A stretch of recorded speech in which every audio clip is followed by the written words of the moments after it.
Hi guys, welcome back to Max Electronics, and in today's video we will be making a fire alarm controller, and not just a normal controller but the one with a voice. So I've had those fire alarms that are interconnectable. They got 3 pins, which is 2 pins for mains and 1 pin for output, and what happens is you interconnect them together, and when one fire alarm goes off, the rest of them are going off as well. So I thought instead I'm going to use those pins. They output 9 volts, by the way, and they're pulsing, very slow pulse, so probably maybe 3 hertz or so. Or maybe, sorry, half a hertz. So they're very slow. They go on and then off and they on, off. So my plan is to build a board that will have an audio amplifier in circuit, and it'll take up to 5 fire alarms and 1 emergency, break the glass button. And once that's triggered, it will say straight away that, say, emergency fire alarm in the bedroom 1 or in the kitchen. If nothing is done within 1 minute, if you don't turn it off, then it'll upgrade and it'll go saying, please evacuate. And as it does that, it'll also output certain outputs on the pins. So let's have a look at the schematic, and those outputs, by the way, you can use them to connect it to your DVR or alarm system or call to base, back to base system, or in my case the RFID controller, so if the main alarm goes off, it'll unlock the doors, stuff like that. So let's have a look at that. It looks very complicated, there's a lot of parts to it, but it's actually very simple. So we've got fire alarm inputs. There are 6 of them, like I said, 5 fire alarms and 1 button. They all go through 1K resistor, and they go straight into the optocouplers because it's referenced to mains. So they're using live and neutral to supply the power to fire alarm. They're using, one more time, they're using live and neutral to supply power to fire alarms, and the 9-volt output, which is referenced to mains because the neutral is also the ground for the 9-volt signal. So they're going through optocouplers, and they're going directly to the after optocouplers to the CPU, which is ATmega 328P, and also branch off to the LEDs, to the control panel, so you see which fire alarm went off. There's a couple of more LEDs for testing and for the upgraded fire alarm, and what else, and the mute as well.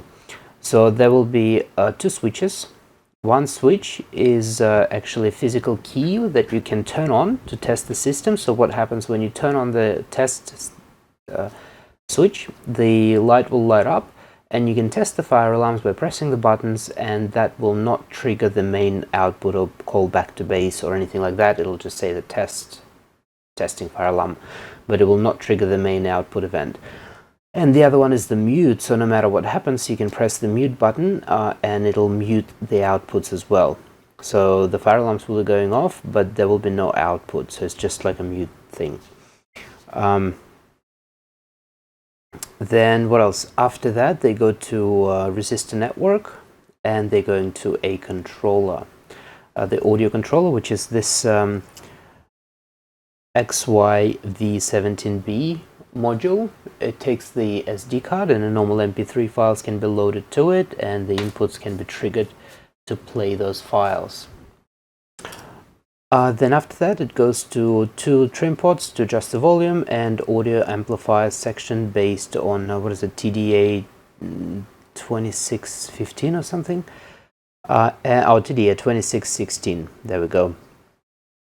Output to speakers, we've got the power network here for 5 volts and 3.3 volts, and this is branches off from the Atmega outputs that trigger the XY board. Also goes through optocouplers, and this is for your DVR or alarm or anything else that you may want to connect. So again, we've got individual outputs, and then we've got main output and test output, all goes here. So that's it. Now let's start assembling. There's a nice board. So this board is made by PCBWay, as always, best quality. So we're going to be assembling that, let me get ready, and while I'm getting ready, let's just have a listen to a quick word from my sponsor. This video is sponsored by PCBWay. PCBWay is the leading manufacturer of high-quality multi-layer circuit boards with unbeatable prices. Simply upload the zip file with your project directly to the website, select your preferences, preview your board, select the postage, and get an instant quote. Now you're just one click away from getting your project completed. PCBWay also offers a range of services such as PCB assembly, CNC milling, 3D printing, sheet metal fabrication, and injection molding. Your project will be manufactured by highly trained professionals with a state-of-the-art equipment and delivered to you in no time with safely packed and vacuum-sealed packaging.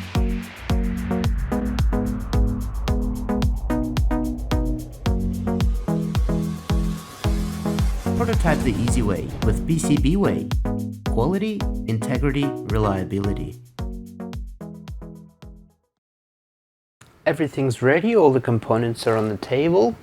And here's the enclosure that fits the circuit board perfectly. Just gonna have to drill a couple of holes and add some cable restraints. So I've got my, since it's a double-sided board, I've got here a stencil from PCBWay. I've already sort of lined up the board in there. Probably have to realign it. Oh no, it's good. So I'm going to use this side with the module as a downside for the oven. So I'm going to have to use the high temperature component adhesive. First I'm going to use our stencil as usual.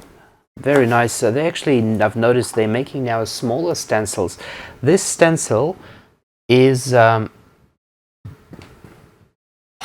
very small. It only measures 13.5 centimeters, or about 5 inches in width. So it's a lot better for smaller projects. Before they used to supply, and I know the other company, I'm not going to say who, they still supply those massive A3 size stencils, and if you have a small board it's very uncomfortable to work with.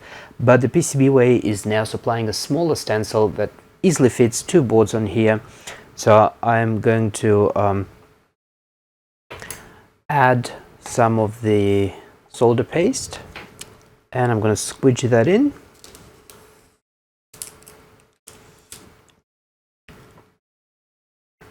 There we go. I'm going to leave the squidgy here because we will be making another side.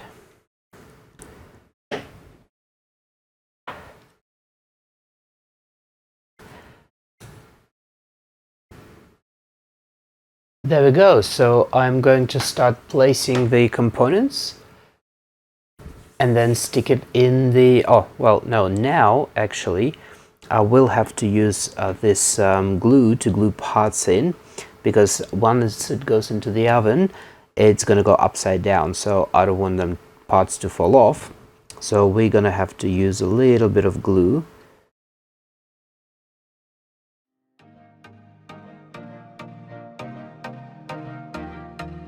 There we go, and now it's time to place the components.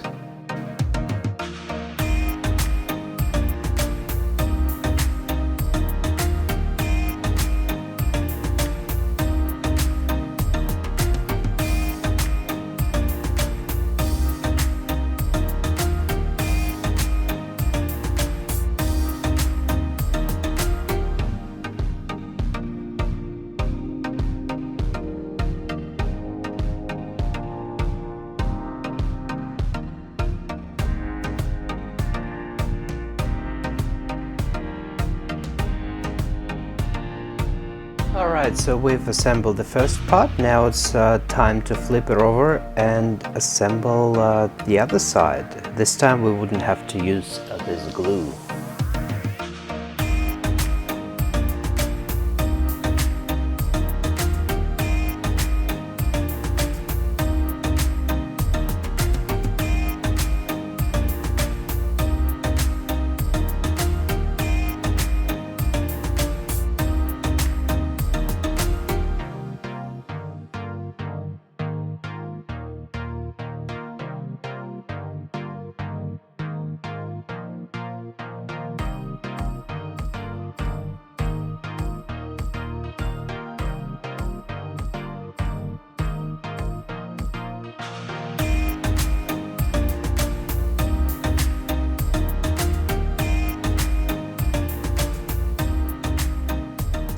So there it is. This is now assembled and, well, everything's in place. I'm going to stick it in the oven, and after that I'm going to solder all the through-hole components, but I won't bore you with that. So once it's all soldered in place, we'll have a look at the ready board. I have assembled the circuit board. I did make a few mistakes when I was designing it. I will show you in a second, so to change that. I've also made a box. So we've got test light. That would be indicating when you turn the key into test mode. That will come on, and that will allow you to test your smoke detectors by simply pressing a button. Here's a smoke detector, for example, and you press this button. Oh, there you go. And you can test it this way. It will not set off the main event. It will just tell you that the test has passed. If you hear the test has passed, that means the circuitry is working. If you don't hear the test pass, something's wrong. If you go off the test mode and take the key out, then this becomes active. So I need to redo those labels, but anyway, what are the functions? This LEDs are connected to optocouplers, so they are literally connected. Even if there's no power and you apply the fire alarm goes off, they will light up from the fire alarm itself. The evac alarm will only be on when there is a main event. So when there's a fire alarm, so let's say with the kitchen fire detectors detected smoke, it will tell you, or whatever your recording is, will play for a minute, and after a minute it'll switch to the evac alarm. It will also trigger the outputs on the board, so you can have output 1, output 2, 3, 4, 5, and the number 6 is a manual with a button, you know, the break glass button, so that will instantly trigger the evac alarm. Those, however, 5, they will only trigger after a minute, so that gives you time. You know, if you burn your toast, your fire alarm goes off, you can go and disable it by pressing the button on the fire alarm. This way it doesn't trigger the main event, because you can connect the outputs to, say, unlock the doors or call a fire brigade even. This is a mute button, so if, say, that you have let's say, really burnt toast, something, your towel got on fire, and you know that it's going to take you longer than a minute to dissipate all the smoke, but you got it under control, you can press the mute button, and that will be on. The light will come on, and that will not trigger the evac alarm. Even if a evac alarm is on, it will still not output any outputs. Therefore, it's not going to call the fire brigade. So that's just a very simple circuit. I still have to probably put glue there to glue it all in place. It is, though, very well. It's just a box, so you got your alarms input, and you got your power in and the outputs and the speakers. Now let's have a look at the main board. So here's the main board. I've already hooked it up to the power. It's not turned on yet. It's upside down. So we've got our alarms in on this side, and I don't know if you can spot the problem that I had to rectify. There was a few, actually. That's your speakers. Got one speaker connected. They are very loud. I was surprised. It's turned all the way down and it's still quite loud. So as you can see, the optocouplers have crossed legs. Yes, my bad. It's a prototype. That's what it's for. It is fixed on the main schematic. Then you see all those optocouplers are missing. They're not actually missing. They are on this side because, again, I've done it the wrong way around, so I had to flip them to this side. But that's fixed on the proper schematics that are on Patreon.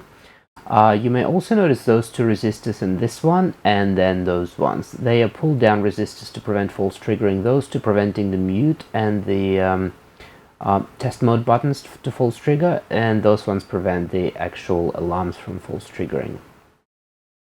That's all the mistakes that I did, and you know, everyone makes mistakes. That's what the prototyping is for, but that's fixed and that's working. I've already got the SD cards with the recordings. So let's plug the alarms in. I'm not going to put the outputs. Those are the outputs. You got 2 with the voltage 3 volts out. You got 3 grounds, and then you got number 1, number 7, 6, 5, 4, 3, and 2. So number 1, 2, 3, 4, and 5 are the normal alarms. Maybe you wanted to flashlight. I don't know. It's up to you. Number 6 is the main evac alarm that can be dialing your fire brigade if you need to. And number 7 is a test mode. So again, you may want to have a, I don't know, some sort of a light, but it does have a voice. When you turn it on, it does say that it's in a test mode. Also, if you press the mute button, it will mute everything. And to get out of mute, or to pretty much reset the whole thing, you hold it down for 2 seconds and it will reset everything. So that's your another cancel kind of thing. Alright, so let's plug the top in and test it out. So I'll connect the LEDs. So that top connector is purely for LEDs, and this is your buttons. I am going to connect the fire alarm. We're going to trigger one because the rest of them are pretty much the same. There we go. So we've got a few LED indicators on board that will tell you the amps on. So you'll see the green one is 5 volts, the orange is the amp power, and the red one is what is it, 3.3 volts. So here we go. Oh, where's the fire alarm? So I've connected, as you can see on the fire alarm here, to the neutral and I, which is input output. In our case it's an output. But if you apply, I think, 9 volts to that, to neutral, it'll trigger the alarm itself. So here we go. I'm going to put alarm here. I'm going to see if I can make it still in a shot. And there we go. So it's been programmed. It took 9 hours of programming with a friend. All right. Okay, so I'm powering it up now, and as you can see, the LEDs on there lit up, so you can see, we'll just get something to point with. You can see the orange LED right here. Well, that green one, the big one right here, this one, is the main power. That orange one is the amp, that's 5 volts, and the red one is hiding behind that flex cable. There it is. That's the 5 volts. So if you say there's a fuse there right here, if that blows, the orange LED will go off, and you know there's something wrong with the amp section. Alright, let's go into test mode first, and I'll just move the speaker so you can hear. So here we go. Fire alarm system is now in test mode. So it's in test mode, and it's got 3 dings. You only heard 2 dings because it got ding on the left, ding on the right, and then both dings. So this would test your speaker as well, because you've got 2 channels, so you know that your 2 channels are working. Now if I press that, you'll hear that it's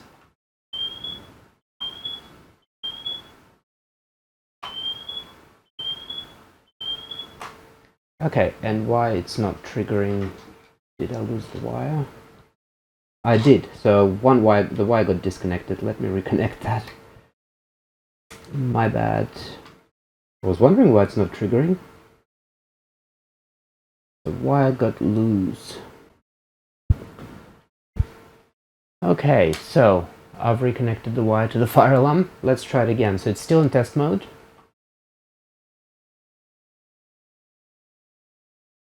This fire alarm test. Smoke detector test. Passed. So there you go, and you saw the kitchen LED. So we'll get out of the test mode, and let's try the mute function. I'll just move the speaker closer to me so you can hear it better. Okay, I'm going to trigger the fire alarm. I'm going to try to mute that side so it's not loud, and we'll hear what happens.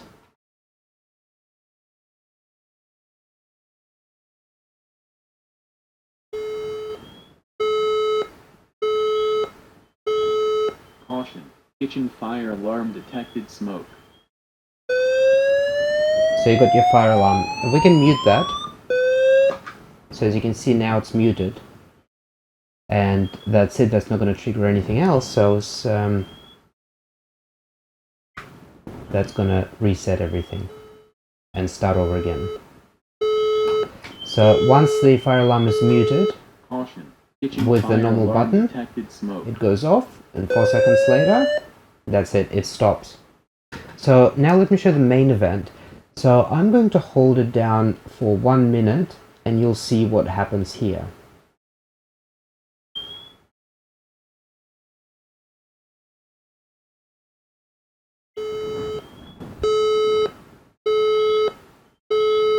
Caution. Kitchen fire alarm detected smoke.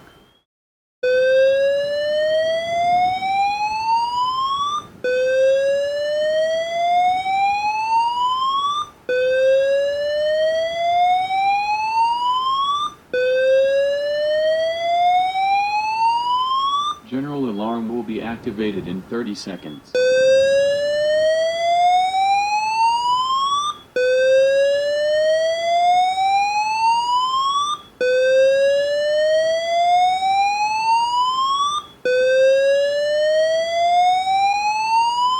General alarm will be activated in 15 seconds.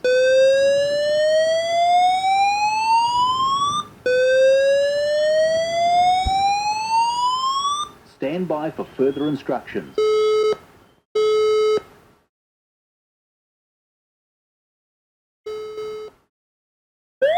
Emergency. Evacuate now. Emergency. Evacuate now. Evacuate as directed. Evacuate as directed. So you can mute it and it will stop the output. So even though this light still flashes, it will actually stop the alarm output on the contacts. So I'm going to let go of it, and again, once you mute the alarm externally, it will go off by itself and it'll reset the mute function again. So now the mute's been resetted, it can be triggered again.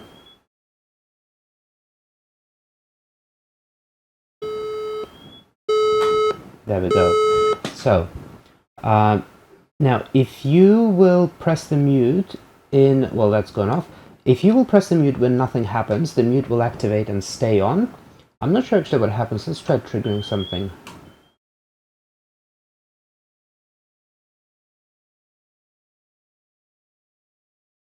Yes, nothing will happen, so it will not trigger anything. And once you let go of it, it'll reset itself.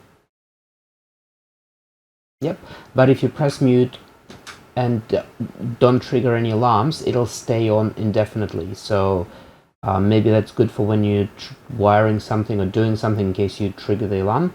If you want to reset that in this state, you press and hold for 2 seconds and it resets everything. There we go, now it's been reset. So that's the fire alarm controller. I'm going to assemble it and we'll have a look what it looks like when it's fully assembled.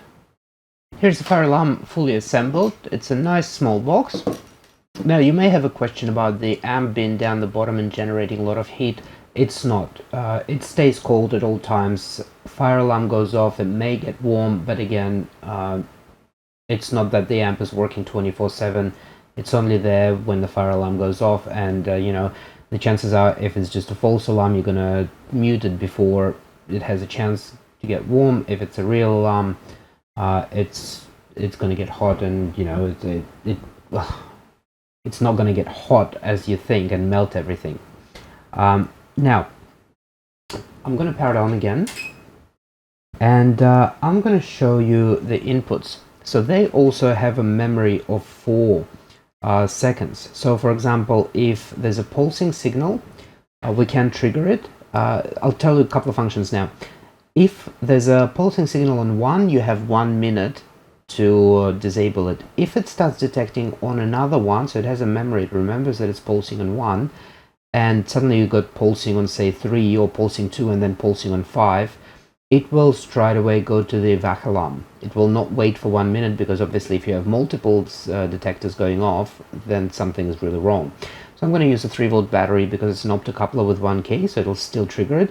So I'll show you the alarm again, and then firstly I'll show you the normal function that it still works, and then I'll trigger another one. You'll see that it goes straight to the evac alarm. So here we go.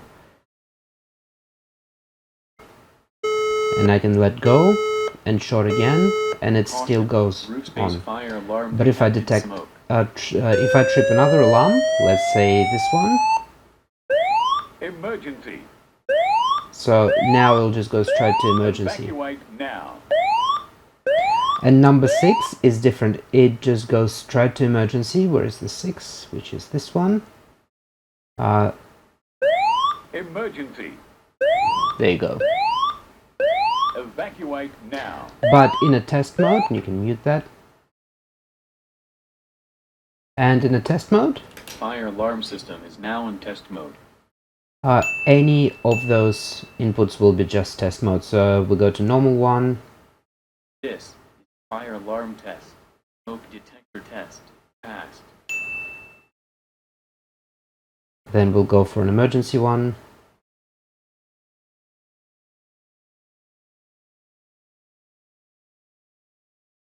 This is a fire. This is a fire alarm test. Smoke detector test. Passed. This is a fire alarm test. Smoke detector test. Passed. And now it's out of test mode and it's back to guard mode. Emergency. Again, that last one, the emergency, or any of them when it triggers a vac alarm, the sound file just keeps playing. The normal ones, those ones, they only play for a minute and then they go into the evac alarm. The last one and the vac alarm plays continuously until you mute it or reset it. So that's it.